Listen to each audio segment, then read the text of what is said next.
मैं आपसे एक सवाल पूछता हूँ, वीडियो पॉज करके आप एक बार उसका जवाब ढूंढने की कोशिश कीजिए। क्या आप अपने स्ट्रैटेजी का या सेटअप का एक इमेज ड्रॉ कर सकते हो? आप सबसे रिक्वेस्ट है, अपना ज्यादातर समय एक ही सेटअप को प्रैक्टिस करने में लगाए, ना कि रोज निफ्टी का चार्ट एनालाइज करने में। 90% माइंडसेट ही काम करता है। चार्ट केवल आपको एंट्री और स्टॉप लॉस देता है और टारगेट आपको आपके माइंडसेट से डिसाइड करना होता है। हम लोग चार्ट पर इतना रिलाय कर रहे हैं, अपने प्रॉब्लम की सॉल्यूशन चार्ट में ढूंढने की कोशिश कर रहे हैं। आपकी प्रॉब्लम की सॉल्यूशन चार्ट में नहीं है। जो मैं रूल्स आपको बताने जा रहा हूं, पहले सबसे पहला डिस्क्लेमर,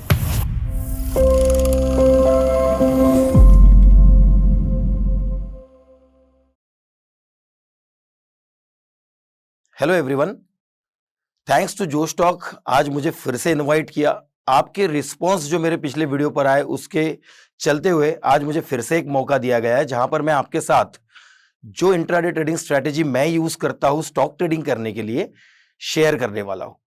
और आप सोच रहे होंगे कि स्क्रीन नहीं है और कैसे मैं आपको स्ट्रेटेजी एक्सप्लेन करूंगा। तो दोस्तों, ये समझिए कि जब ये टेक्निकल एनालिसिस से चार्ट्स नहीं थे, कैसे ट्रेड करते थे, किस तरीके से अपने ट्रेड को अप्रोच करते थे, आपने देखा होगा। कई सारे लोगों ने मिलियंस एंड बिलियंस रुपीस उस समय बनाए हैं जब चार्ट तक प्रेजेंट नहीं थे। जैसे राकेश झुनझुनवाला जी हो गए। कैसे बनाए इन लोगों ने पैसे? सबसे इंपॉर्टेंट ऑब्स्टेकल आपके ट्रेडिंग करियर में एक चार्ट ही है। हां दोस्तों, ये चार्ट के कारण आप इतने मोनोलॉग चार्ट के साथ कर लेते हो, खुद के साथ जो करने होते हैं। चार्ट कहीं कुछ नहीं बता रहा होता है, चार्ट बिल्कुल अपने फ्लो में रैंडमली मूव कर रहा होता है, बट उसके जो इंटरप्रिटेशन आप निकालते हो, उससे एक फियर क्रिएट होता है। बिना चार्ट के भी मैं अपनी स्ट्रैटेजी एक्सप्लेन कर सकता हूं, अपना सेटअप एक्सप्लेन कर सकता हूं, क्योंकि चार्ट पर कोई स्ट्रैटेजी होती ही नहीं है। चार्ट केवल आपको एंट्री दिलवाता है। कैसे पुराने लोग जब चार्ट नहीं थे, 50 रुपए पे बाय की हुई चीज को डिसाइड कर लेते थे कि 30 रुपीज आया तो मैं इसको एग्जिट कर दूंगा, या तो ऊपर अगर बहता जाएगा तो मैं प्रॉफिट होल्ड करूंगा। क्यों? क्योंकि उनको चार्ट पर कोई भी रेजिस्टेंस नजर नहीं आता था। उनको कोई भी फियर ही मौजूद नहीं होता था कि यहां से घूम जाएगा, यहां लास्ट टाइम हाई बना था, ये 52 वीक्स हाई है।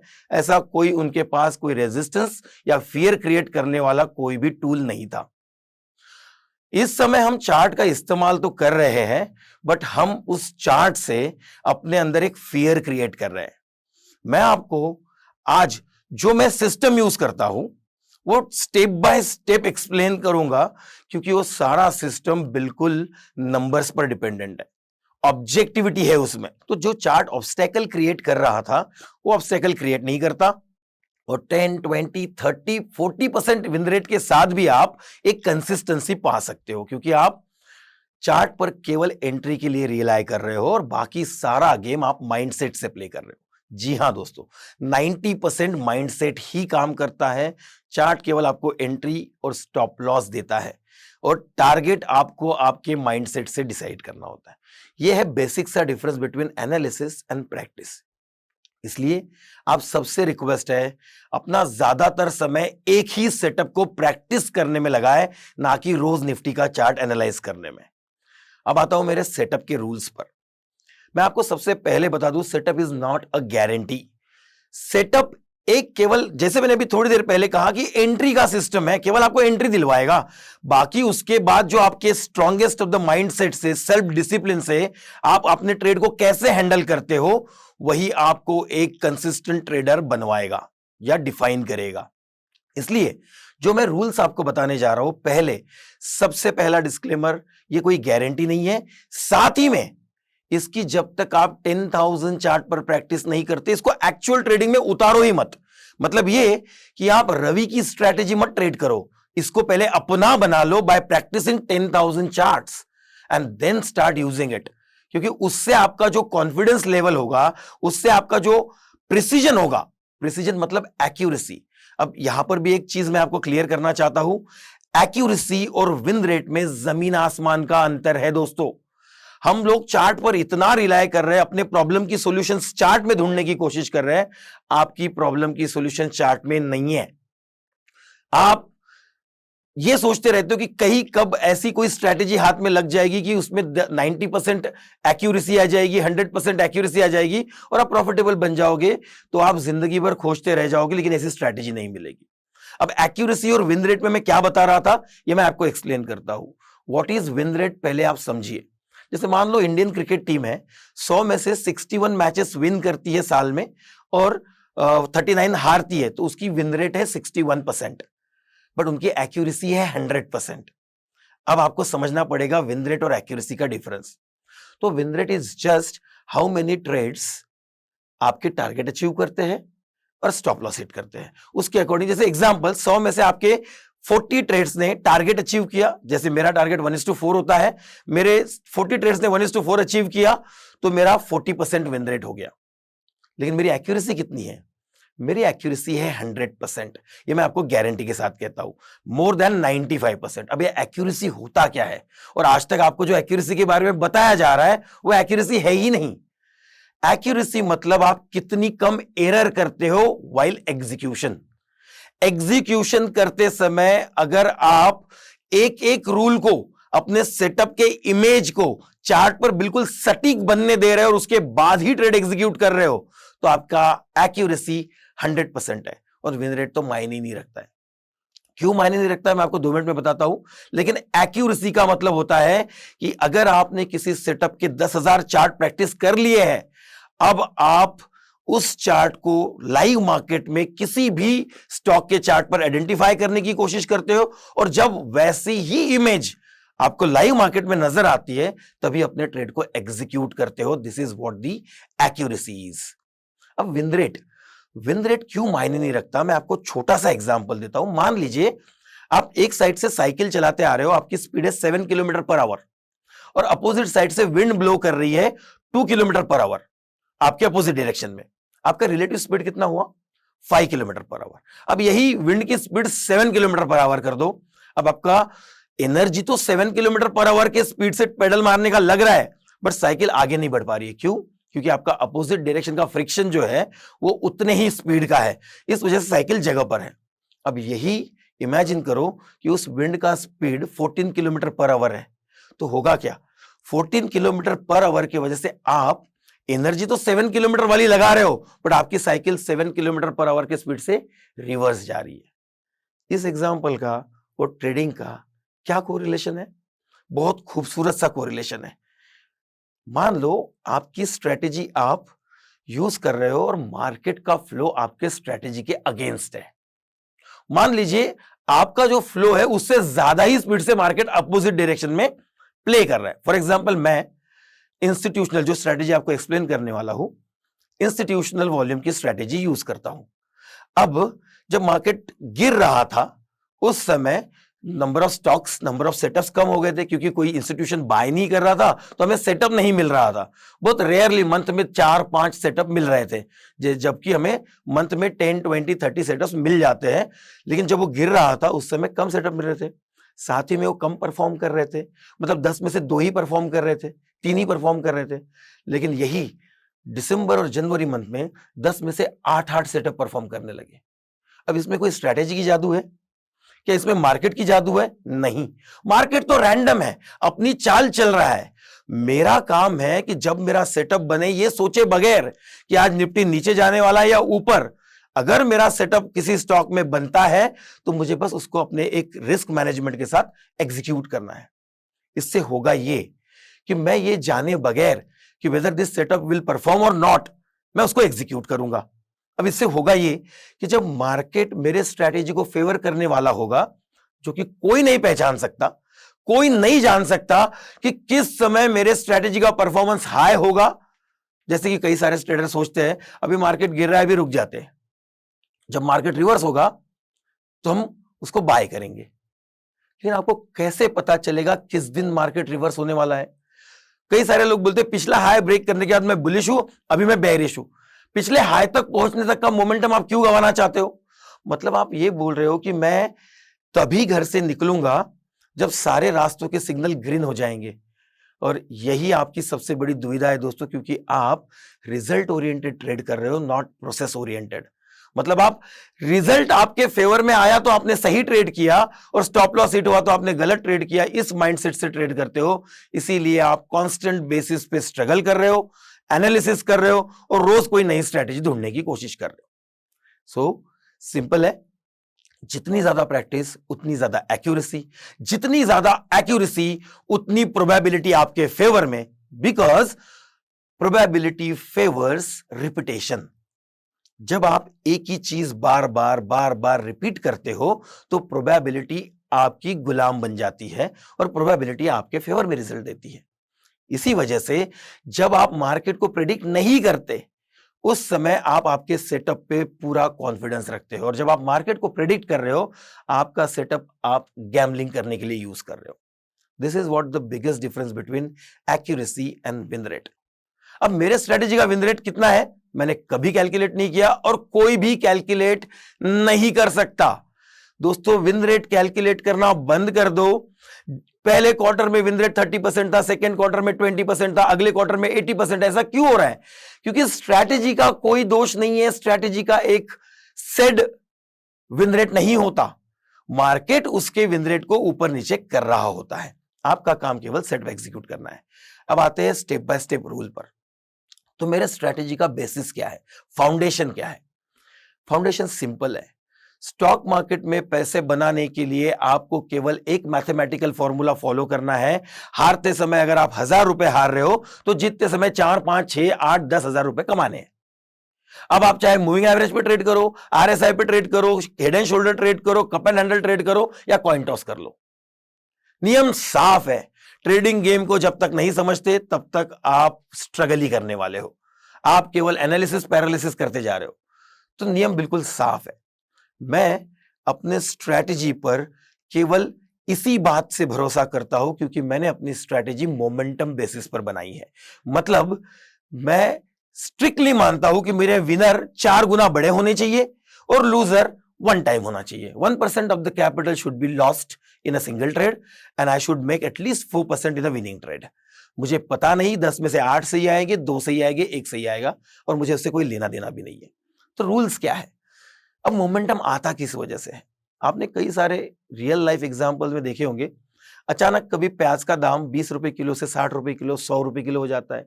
ऐसे ही टमाटर इन्फ्लेट हो जाता है, ऐसी दालें, ऑयल्स ये इन्फ्लेट होते हैं। ये कैसे होते हैं? Because of imbalance between existing demands and supplies. मतलब जब भी किसी प्रोडक्ट के स्टॉक्स में, मतलब क्वांटिटीज में ह्यूज इंबैलेंस देखा जाता है, उसमें उस प्रोडक्ट के प्राइस में बहुत बड़ा मूवमेंट आता है, अपसाइड डाउनसाइड। अगर सप्लाई के साइड में इंबैलेंस है तो डाउनसाइड, और बाइंग के साइड में मतलब डिमांड के साइड में इंबैलेंस है तो अपसाइड। तो मैं क्या सिंपल फॉर्मूला यूज करता हूं, जैसे किसी भी स्टॉक में 2 तरह के ट्रेडर ट्रेड कर रहे होते हैं, एक रिटेल ट्रेडर्स एंड इंस्टीट्यूशंस। मैं फॉलो करता हूं इंस्टीट्यूशंस को क्योंकि मुझे पता है, और आप भी बोलते हो कि मैक्सिमम टाइम इंस्टीट्यूशन ही पैसे कमा के जाता है, वो स्टॉप लॉस हंट करता है, ये सारी चीजें आप भी बिलीव करते हो और ये बात कुछ हद तक सही भी है। ऐसा नहीं है कि इंस्टीट्यूशन हमेशा प्रॉफिट ही बुक करता है, वो लॉस भी बुक करते हैं और यही तो उनकी खूबी है।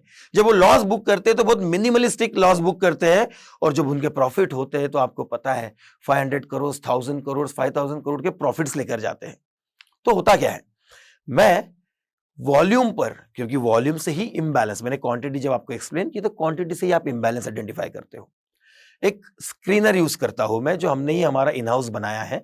उस स्क्रीनर में हम लोगों ने क्राइटेरिया डाल रखा है। वो क्राइटेरिया सिंपल है, कोई भी स्टॉक आज इंट्राडे में ऑन 1 मिनट टाइम फ्रेम, क्योंकि मैं 1 मिनट टाइम फ्रेम फॉलो करता हूं, आप कोई भी टाइम फ्रेम फॉलो कर सकते हो, टाइम फ्रेम का भी कोई रिस्ट्रिक्शन नहीं है।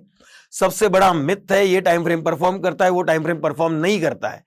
टाइम फ्रेम जितना बढ़ाते जाओगे आपके टारगेट आने के समय बढ़ते जाएंगे, तो आप इंट्राडे से स्विंग पे आपको शिफ्ट होना पड़ेगा। इतना ही डिफरेंस है। कोई टाइम फ्रेम अच्छा नहीं है, कोई टाइम फ्रेम बुरा नहीं है, सब इक्वली गुड है। तो आप कोई भी टाइम फ्रेम सिलेक्ट कर सकते हो। तो हम क्या करते हैं, पिछले 30 डेज के एवरेज 1 मिनट वॉल्यूम के मुकाबले जहां पर भी 50 टाइम्स, 70 टाइम्स, 100 टाइम्स इतना वॉल्यूम आता है, हम उसको पिक करते हैं, शॉर्टलिस्ट करते हैं। मैंने आपको कहा था ऑब्जेक्टिविटी है, मतलब क्लियर मुझे पता है किन स्टॉक्स को शॉर्टलिस्ट करना है, तो इसके लिए चार्ट की कोई जरूरत नहीं होती। इसी वजह से आपको ये सिंपल रूल ध्यान में रखना होगा कि 50 टाइम्स 100 टाइम्स का मतलब क्या है, रिलेटिव वॉल्यूम का मतलब क्या है। मैं आपको रिलेटिव वॉल्यूम एक्सप्लेन करता हूं। आप जनरली देखते हो कि लोग बोलते हो एक बड़ा वॉल्यूम आ गया 5 कैंडल 5 बार के बीच में, तो ये अच्छा वॉल्यूम है। उसे बड़ा वॉल्यूम नहीं कहते। हर 5 मिनट में एक बड़ी कैंडल आ गई वॉल्यूम की, तो वो बड़ा वॉल्यूम नहीं होता। What is big volume, what is huge imbalance? Imbalance is जब मैं बोल रहा हूं कि 50 टाइम्स रिलेटिव वॉल्यूम है, 100 टाइम्स रिलेटिव वॉल्यूम है, 200 टाइम्स रिलेटिव वॉल्यूम है, इसका मतलब होता है एक सेलर के लिए 100 बायर्स प्रेजेंट है। मतलब अगर 100 टाइम्स रिलेटिव वॉल्यूम है तो 100 क्वांटिटी बाय हो रही है हर एक क्वांटिटी सेल के लिए। इसे कहते हैं रिलेटिव वॉल्यूम। मतलब हर मिनट में मान लीजिए 1 लाख क्वांटिटी ट्रेड हो रही थी, अचानक 1 करोड़ मतलब 100 लाख क्वांटिटी ट्रेड हो गई है। This is what the relative volume is. अब होगा क्या, जब इतने बड़े मात्रा में कोई इन्फ्लक्स आएगा, इतना बड़ा क्वांटिटी कोई बाय करने जाएगा, तो उसके दो रूल्स है। एक, वो 1 मिनट के लिए बाय करने नहीं आया है, उसको कांस्टेंट बेसिस पे बाय करना है, बड़ा पैसा इस स्टॉक में आज डालना है शायद। और 2, वो चाहे वो रेट में बाय कर रहा है, क्योंकि एवरेज वॉल्यूम 1 लाख होने का मतलब ही है कि उसे उतने जगह पर एक छोटे से रेंज में केवल 1 लाख क्वांटिटी मिलेगी। 1 करोड़ के लिए उसको ऊपर के सेलर्स के पास जाना होगा, ऊपर के सेलर से क्वांटिटी एब्जॉर्ब करनी होगी। यह है सबसे पहला रूल, और बहुत सिंपल रूल है। आप जाकर कई स्टॉक्स पर अगर ऑब्जर्व करोगे, कुछ फ्री सॉफ्टवेयर भी अवेलेबल है, आप उससे भी स्कैन कर सकते हो। 5 minute time frame, 15 minute time frame पर, 1 मिनट टाइम फ्रेम पर आपको पेड सॉफ्टवेयर लेने पड़ेंगे। अब ये पहला रूल जब मैंने बताया, ये हो गया शॉर्ट लिस्टिंग का रूल। अब मैंने क्या किया, आज मुझे किन स्टॉक्स में ट्रेड करने हैं उसके क्राइटेरिया के अनुसार कुछ स्टॉक्स को शॉर्टलिस्ट कर लिए। इसका मतलब क्या है कि अब मुझे इनके अलावा किसी स्टॉक को देखना नहीं है, और लाइव मार्केट में आते रहते हैं। ऐसा नहीं कि नया स्टॉक ऐड नहीं हो सकता है, नया स्टॉक भी ऐड होगा। लेकिन अब है स्टॉक मार्केट की सबसे खूबसूरत चीज जो हर ट्रेडर इग्नोर करता है। हर ट्रेडर इस चीज से मतलब इसी चीज से परेशान है, क्योंकि वो इसी जगह पर ट्रेड कर रहा है, which is consolidation, sideways market, dead market. मतलब ये कि ये एक टेक्निकल एनालिसिस के लिए कह लो या चार्टिस्ट के लिए एक सबसे बड़ा वरदान है। अगर आपने साइडवेज मार्केट का मैजिक समझ लिया तो आप साइडवेज मार्केट ट्रेड करने से बच जाओगे, और साइडवेज मार्केट कब खत्म होता है ये समझ पाओगे। बहुत खूबसूरत चीज है दोस्तों। जब मैं इन स्टॉक्स को आइडेंटिफाई कर लेता हूं, शॉर्टलिस्ट कर लेता हूं, अब मैं अगले 30 मिनट से 1 आवर तक इन स्टॉक्स में ट्रेड सोचता तक नहीं। मतलब क्या, मैं दिन में पहले कैंडल पे, दूसरे कैंडल पे, तीसरे कैंडल पे ट्रेड करने के लायक नहीं हूं, क्योंकि आधा घंटा अगर मैं 1 घंटा उसको साइडवेज जाने दे रहा हूं तो मतलब मैं ट्रेड नहीं करता हूं? बिल्कुल करता हूं, क्योंकि कुछ स्टॉक्स के शॉर्ट लिस्टिंग कल के दिन पर हुए हैं, और उन स्टॉक्स में साइडवेज पीरियड भी चल गया होगा, 1 आवर, 2 आवर, 3 आवर्स।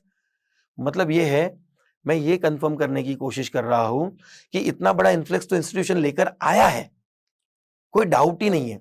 बट इसके अपोजिट डायरेक्शन में भी अगर कोई इंस्टीट्यूशन माल बेच रहा होगा, तो अगर सेल करे जा रहा होगा, तो स्टॉक वैसे ही धराशायी हो जाएगा। सो ये जो साइडवेज मार्केट होता है, ये साइडवेज मार्केट में ही एक retail trader Nifty, bank Nifty, उसके ऑप्शंस में अपने जिंदगी की हार्ड अर्न मनी कैपिटल गवा देता है। ये साइडवेज मार्केट को अवॉइड करने का ही तो तरीका ढूंढना था ना। इसी वजह से मोमेंटम का रीजन ढूंढा गया, इसी वजह से ये स्ट्रेटेजी में या ये सेटअप यूज करता हूं। अब होता क्या है, जब भी किसी स्टॉक में या क्रिप्टो करेंसी में एक ह्यूज इंबैलेंस आता है, उस ह्यूज इंबैलेंस के बाद मैं उसको हाफ एन आवर, 1 आवर तक साइडवेज होने देता हूं, और ये देखता हूं कि ये स्टॉक अपोजिट डायरेक्शन में कौन ट्रेड कर रहा है। और जब तसल्ली हो जाती है, पता चल जाता है कि अपोजिट डायरेक्शन में किसी भी तरह का कोई ऑब्स्टेकल नहीं है, क्योंकि मेरी डायरेक्शन में स्मूथ रैली होनी चाहिए, स्मूथ मोमेंटम आना चाहिए, ये मेरा सिंपल सा मैथमेटिक्स होता है। अब मान लो, जब मैंने पहली बार उस स्टॉक को आइडेंटिफाई किया था, जब ह्यूज इंबैलेंस 100 टाइम्स 200 टाइम्स आया था, उस समय स्टॉक 10% रैली कर गया है, और उसके बाद से 2 घंटे से साइडवेज पड़ा हुआ है या साइडवेज चल रहा है। तो इसमें फिर से मोमेंटम आने का साइन क्या होगा? एग्जैक्टली सेम, जो मैंने फर्स्ट टाइम आइडेंटिफाई किया था। जब इसमें फिर से ह्यूज इंबैलेंस आने लगता है और मेरे ही डायरेक्शन में, अपोजिट डायरेक्शन का ट्रेड मैं नहीं करता, मेरे ही डायरेक्शन में जो मैंने फर्स्ट टाइम उसको आइडेंटिफाई किया था, उसी डायरेक्शन में जब फिर से ह्यूज इंबैलेंस आने लगता है, मैं उसको बिंदास ट्रेड कर लेता हूं। अब ये ट्रेड मैंने क्यों किया? क्योंकि सिंपल मैथमेटिक्स है। जब पहली बार इंबैलेंस आया था तो उस स्ट्रेंथ ने इस स्टॉक को 10% मोमेंटम करवाया था। जब 1-2 घंटा वो साइडवेज पड़ गया तो बेस प्राइस का शिफ्ट हो गया ऊपर की तरफ। अब जब फिर से उसी साइज का इंबैलेंस आएगा तो प्रोबेबिलिटी है कि 8 to 10% की मोमेंटम फिर से आएगी, क्योंकि उस साइज से उसने इसके पहले 10% की मोमेंटम करवाई थी। अब आप सोच रहे हो कि इसकी क्या गारंटी है? कोई गारंटी नहीं है, किसी चीज की कोई गारंटी नहीं है। तो मतलब आपको जब पहले से जो मैंने समझाया कि trading is not a guarantee, trading is a probability, तो कोई गारंटी नहीं है। मतलब सिंपल है दोस्तों, मैं ये ट्रेड प्रोबेबिलिटी के लिए कर रहा हूं। मुझे पता है कि जब ये पहले मोमेंटम में 8 to 10% भागा है और उसके बाद नया बेस फॉर्मेशन हुआ है, तो अगला मोमेंटम भी 8 to 10% आएगा। लेकिन क्या मैं 10 ट्रेड करूंगा तो 10 में आएगा? नहीं, 2 में आएगा, 3 में आएगा, 4 स्टॉक, मुझे नहीं पता, शायद 1 में भी ना आए, क्योंकि मैंने कहा मार्केट का फ्लो किस तरफ है मुझे नहीं पता और मुझे पता भी नहीं करना है। तो होगा ये, किसी 10 में 2 बार वो हो जाएगा जो मैं सोच रहा हूं, किसी 10 में 5 बार वो हो जाएगा जो मैं सोच रहा हूं, और किसी 10 में 8 बार भी होगा। मतलब बहुत साफ है, मुझे ये जानना ही नहीं है कि मेरे 10 ट्रेड में से कौन सा ट्रेड परफॉर्म करेगा और कौन सा नहीं परफॉर्म करेगा। मैंने तो सारा ट्रेड माइंडसेट से करना है, प्रॉपर रीजनिंग के साथ, लॉजिक के साथ करना है। तो इन 3 चीजों को देखने के बाद अब मेरा सारा दारोमदार आ जाता है risk management and self discipline पे। क्या है ये चीजें? ये आपको 2 लाइन में समझाता हूं। फर्स्ट, मैं अपने हर ट्रेड पे अपने कैपिटल का 1% रिस्क लगाता हूं, और 2, उसके बाद चार्ट को ये भी नहीं पूछता हूं कि कहां रेजिस्टेंस है, कहां सपोर्ट है, कहां तक जाने वाला है। नहीं, मुझे पता है अगर 10 रुपए का स्टॉप लॉस है तो मेरा टारगेट 40 रुपए है। बीच में क्या रेजिस्टेंस क्या सपोर्ट मुझे मायने नहीं रखता, क्योंकि मुझे यह भी पता है कि the way you cannot be wrong all the time, the same way you cannot be right all the time. आप हमेशा सही नहीं आ सकते, तो आपको प्रोबेबिलिटी अप्रोच हमेशा रखना होगा। मैंने क्या कहा, मैंने अपने सेटअप में से रैंडमनेस निकाल दिया। कैसे? पहले इंस्टीट्यूशन इंबैलेंस ढूंढा, उसके बाद उसको नया बेस फॉर्मेशन करने दिया, और फिर से उसी साइज के इंबैलेंस से उसको ट्रेड किया। इतनी सिंपल सी स्ट्रैटेजी, क्योंकि आपको मैंने कहा था स्ट्रैटेजी एक्सप्लेन करने के लिए अगर आपको चार्ट की जरूरत पड़ रही है, आपका पिछले ट्रेड ड्रॉ करने के लिए आपको चार्ट देखना पड़ रहा है, तो आप सेटअप नहीं, आप एनालिसिस पैरालिसिस के शिकार हो। आपके पास कोई सेटअप नहीं है और आप ना वो सेटअप ट्रेड कर रहे हो, तो आप कैसे मार्केट से पैसे एक्सपेक्ट कर सकते हो? मार्केट पैसे उसी को देता है जो कंसिस्टेंसी के साथ, बिना डरे, फियरलेसली अपने सेटअप को एग्जीक्यूट करता रहता है। वो ये नहीं सोचता कि फ्लो ऊपर की तरफ है या नीचे की तरफ है। अब इस स्ट्रैटेजी को सेल्फ डिसिप्लिन से हैंडल करने का सबसे आसान तरीका है, या किसी भी स्ट्रैटेजी को, आपको सबसे पहले अपना रिस्क डिफाइन करना है, उसके अकॉर्डिंग क्वांटिटी बाय करनी है, और अपने टारगेट को देखते समय पीछे चार्ट पर क्या सपोर्ट्स है, क्या रेजिस्टेंस है, ये देखने के लिए अपना टाइम वेस्ट मत करो। ये देखकर अपना टाइम बिल्कुल भी वेस्ट मत करो, क्योंकि इससे कोई फर्क नहीं पड़ता। वो सपोर्ट रेजिस्टेंस रहने पर भी टारगेट आएंगे और ना रहने पर भी टारगेट आएंगे। ये है मेरी सिंपल सी institutional imbalance strategy. I hope आपको स्ट्रैटेजी के रूल समझ आए होंगे, प्रोबेबिलिटी समझ आई होगी, और स्ट्रैटेजी मतलब कोई गारंटी नहीं होती। एक्यूरेसी पर फोकस करो, विन रेट किसी के बस में नहीं है। सो आई होप आपको ये सेटअप समझ में आया होगा और आप भी प्रोबेबिलिस्टिक अप्रोच के साथ ट्रेडिंग शुरू करोगे। Thank you.